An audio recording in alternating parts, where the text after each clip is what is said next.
Karen Foster stood in my living room, soaking wet from the freezing shower she triggered herself, screaming at Walter to find the damn breaker box, while my silent alarm locked every door in the house. She didn't know I was watching her every move from 2 miles away. She didn't know every flickering light, every busted faucet, every coincidental malfunction was intentional.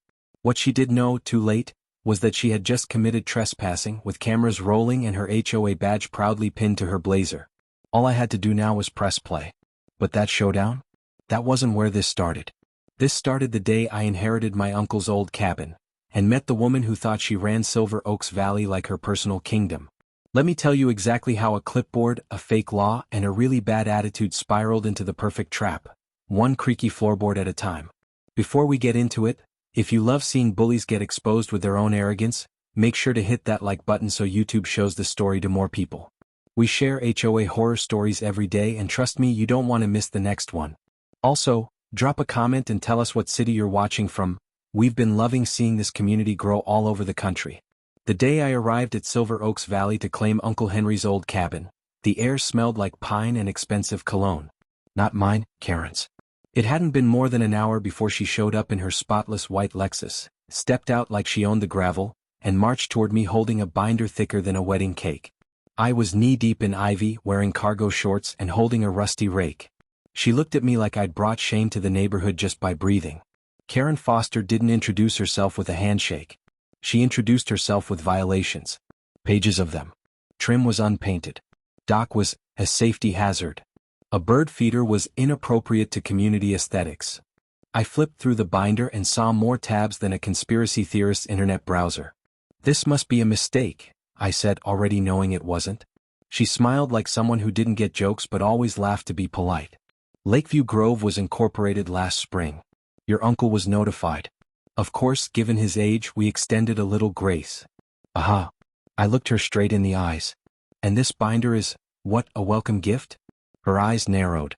This is the compliance package. All homeowners are expected to meet community standards. There's a 90-day correction period before fines are assessed. Karen, I just got here. She pointed at the cottage. Then you better get started. She got back into her Lexus and drove off like she was in a slow-motion commercial for smugness. That night, I called my cousin Jolene. She's a paralegal in Sandgrove with a soft spot for legal chaos. I told her everything. She said one thing. Check the recorder's office. If Henry never signed the annexation, she's bluffing. Next morning I was first in line at the county clerk's. Turns out Jolene was right and then some. Uncle Henry had refused to join the HOA during the rezoning. Not only was the cabin excluded, it was also protected under the county's Historical Property Act. They'd even attached his handwritten letter objecting to inclusion. But then came the kicker. A land survey from 5 years ago showed that a portion of the HOA's new community deck, complete with built-in benches, solar lights, and a communal fire pit, extended 17 feet into my family's land. Yep. They'd built a chunk of the HOA's crown jewel on someone else's property. What? By the time Friday's meeting rolled around, I had a file folder thick enough to slap someone with.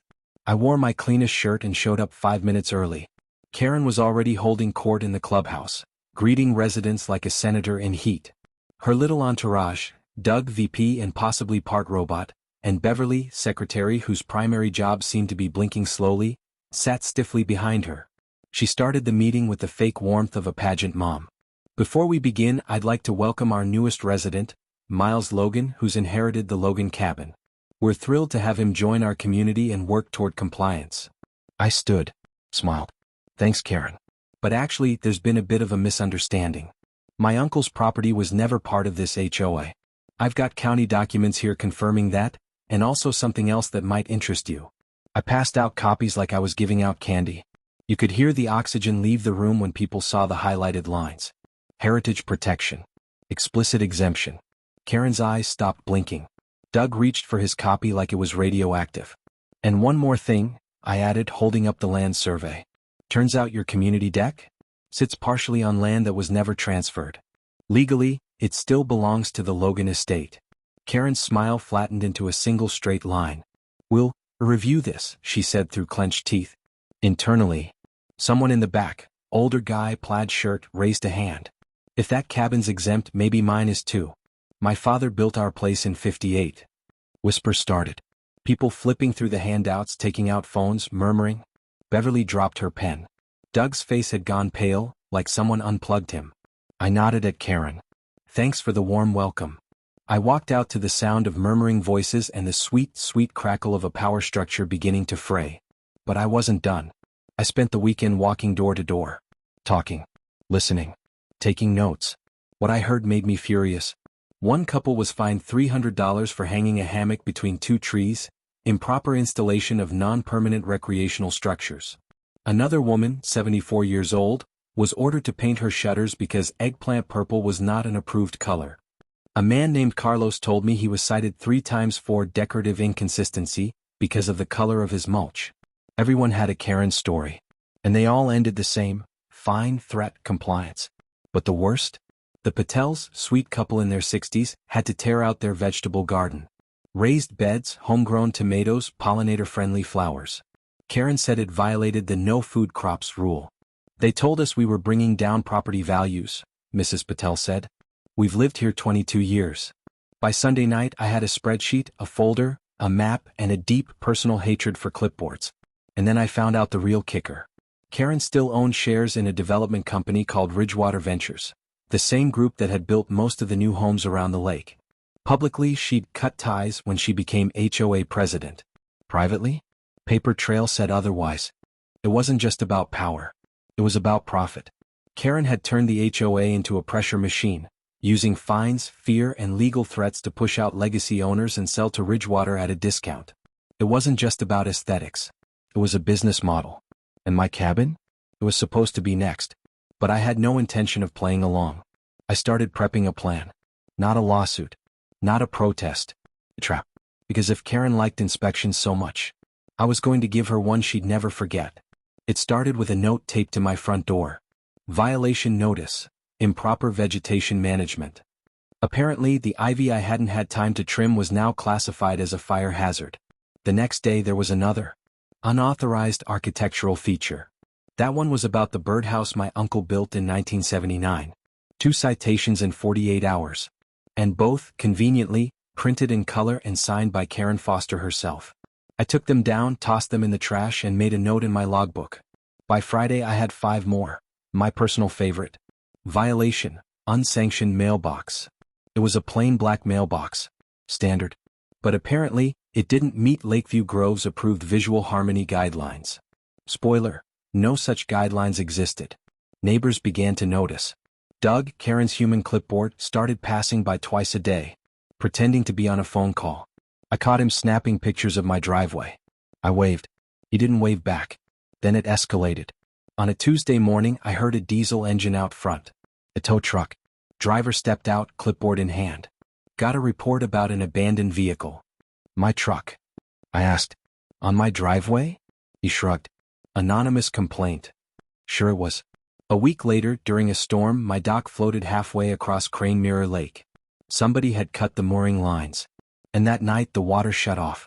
Emergency maintenance, the city said. But only my cabin was affected.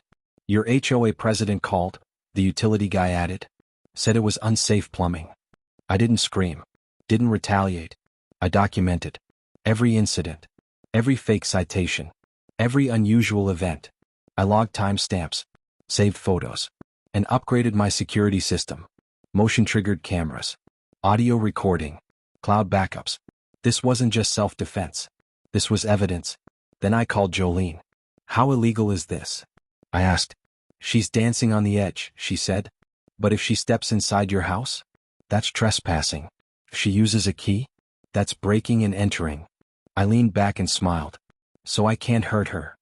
But you can annoy the hell out of her, Jolene finished. Just don't set a bear trap. That's when the real fun began. Uncle Henry's cabin wasn't modern, but it had personality. And I turned that personality into a series of legal inconveniences. The water heater? I disconnected the breaker, left the switch on. From the outside it looked normal. But it would only deliver ice water. Motion lights? I reprogrammed them to shut off after exactly 47 seconds. Just enough to get comfy, and then darkness. The toilet handle had to be jiggled in a perfect rhythm, or it ran forever. The thermostat? I programmed it to bounce between 84 degrees Fahrenheit and 62 degrees Fahrenheit every 13 minutes. The fridge door stuck. The faucet dripped. The bathroom fan screamed like a banshee. Nothing dangerous. Nothing illegal. Just annoying. Then I added the final layer. Smart locks on every door. Synced to my phone. And a signal jammer, totally legal, for privacy use inside your own home. It blocked all cell signals within 40 feet. Now I had the house rigged. Next, I needed to rig the social stage. I started attending town council meetings. Waved to everyone. Donated an old canoe to the Lake Conservation Club. I was now the nice young man fixing up his uncle's legacy. I joined the Historical Society. Shared scanned journal pages from Uncle Henry's diaries. Spoke at a brunch event about preserving Silver Oaks Valley's rustic charm. Meanwhile, Karen was out there giving people warnings for painting their porch swing the wrong shade of blue. It didn't take long before I had allies. And then, I disappeared. Sort of. I let it be known, loudly, that I was headed back to the city for work. Told Mrs. Patel, gone for 2 weeks. Even packed bags into the truck and drove off in broad daylight. What Karen didn't know was that I wasn't going anywhere. I moved 2 miles down the road into Harold Mackenzie's guest house. Free rent, a stocked beer fridge and perfect Wi-Fi for my surveillance feeds. Then we waited. Day 2. Wednesday. 6:47 p.m. Motion alert on the front door cam. There she was. Clipboard, gloves and a very fake smile. Doug trailed behind her like a bored chihuahua. She looked both ways. Pulled out a key. Doug muttered, "Locksmith did a clean job." Then they stepped inside. That was the moment. Karen Foster had just committed breaking and entering. And I had 5 HD cameras recording every second. She thought it was a casual inspection. She had no idea she had just entered a house built to fight back. And this was just the beginning. The cabin welcomed them with creaks. Real ones and engineered ones. The entry floorboard was rigged to shift just enough to feel wrong. Doug stumbled. Karen didn't notice, she was too busy inspecting a lampshade like it owed her rent. She pulled out her clipboard. Ceiling looks outdated. Fire risk, she said half to herself. Doug grunted. Probably wondering how he got roped into this. 10 minutes in, the lights pulsed. Not flickered, pulsed. Just enough to make you question your vision. Karen looked up. What was that? Old wiring, Doug mumbled. It wasn't. I'd programmed the flicker to happen exactly every 47 seconds of stillness. Motion lights in the hallway triggered and shut off again. Karen clicked her tongue. And finally, I'd like to submit security footage from my home surveillance system, recorded 2 nights ago, during my supposed absence. I connected the tablet to the projector. The room darkened. The video played. It was all there, Karen unlocking the door. Doug following her inside. Their comments, her clipboard, the shower incident, the thermostat. Their attempt to leave. The door refusing. Karen's face bathed in phone glow reading no service. Their frantic pacing. The final fall onto the porch. Gasps echoed. Whispers flew. I let the footage end right where Harold rolled by with his boat. I turned back to the room. This is what's been happening behind closed doors. My home was unlawfully entered. Evidence was gathered without consent. And Miss Foster has lied about both her authority and her intentions. Karen stood. That footage is taken out of context. We had complaints. I raised my voice slightly. Complaints which never passed through the council. No authorization. No process. Just a personal mission. Officer Peterson stood in the back. I've received a formal complaint. We'll be investigating possible trespass and misconduct. Karen's smile twitched. This is a political stunt. Miles Logan has been non-compliant since day one. His property is bringing down values for everyone here. You seem very concerned with property values, I said. Maybe because you still hold active shares in Ridgewater Ventures, the development firm that's been quietly buying out lakefront homes? I held up another set of documents. These show her financial interest as of 2 months ago. A loud whisper erupted. Someone near the front muttered, "She said she sold everything." Councilman Reed leaned forward. "Miss Foster, is this true?" Karen's voice was sharp now. "That's irrelevant. I've recused myself from decisions involving real estate matters. Not from strong-arming elderly homeowners into selling their cabins, apparently," I said. At that, Walter, Doug's replacement or maybe his shield, tried to intervene, but Officer Peterson was already moving forward. "Ma'am, I'll need you to come with me to answer some questions downtown." Karen turned toward the council. "You're really going to let this outsider accuse me?" I've built this community. But the room was done listening. As Peterson escorted her out, someone started clapping. Then another. Within seconds, the whole room was applauding. Not for me, for themselves. For the fact that the reign of Karen might finally be over. Harold leaned over and whispered, "That might have been the most satisfying HOA meeting I've ever attended." I just smiled. I wasn't here to gloat. Not yet. There were still facts to confirm. Still truths to dig up. But the walls were cracking. And I had 5 more videos. Karen didn't go down quietly. For the next 2 weeks, she launched what could only be described as a smear campaign from her beige home office. Emails, printed newsletters, a blog that looked like it was made in 2007, all accusing me of harassment, manipulation, and oddly communist sympathies. She called emergency HOA meetings. No one came. She left voicemails for the council. They stopped returning them. The neighborhood was silent, but watching. Meanwhile, Officer Peterson wasn't idle. With formal complaints from multiple residents and clear video evidence, the sheriff's department opened a formal investigation. Turns out Karen hadn't just trespassed. She'd authorized use of HOA funds to pay the locksmith. That was misappropriation. She'd fabricated citations, financial fraud. And that sweet community deck? Built on land she didn't own. That made it a civil matter too. A week later, a new notice appeared, but this time it wasn't on my door. It was taped to the HOA clubhouse. Board president placed on administrative leave pending legal review. That night, the same Harold who once watched her stumble off my porch raised a toast at the Lakeview bar. To the end of an era, he said. The place erupted. But the real moment came on a quiet Tuesday. A sheriff's cruiser pulled up to Karen's house. She opened the door already mid-rant. She didn't finish it. 2 officers walked her out, calm and professional. Her HOA badge hung around her neck like a noose of her own making. The charges weren't flashy. Trespassing. Unlawful surveillance. Financial misconduct. Attempted coercion. But together, they were enough. I didn't celebrate. I cleaned the gutters. Sat on the porch. Watched ducks drift across Crane Mirror Lake. The community would recover, not overnight, but it would. The Patels started replanting their garden. Someone painted their shutters lilac. A tire swing reappeared. And me? I stayed. The cabin was never about property. It was about peace. A kind of peace no clipboard could control. Karen Foster received 6 months probation, a $5,000 fine, and was barred from holding any community leadership roles for 5 years. She moved out of Silver Oaks quietly late one evening. The Lexus was gone by sunrise. And Lakeview Grove? It started to feel like home again. If you stayed until the end, you're our kind of people. Don't forget to like, subscribe, and share this story if you've ever met a Karen like this. See you in the next HOA Horror.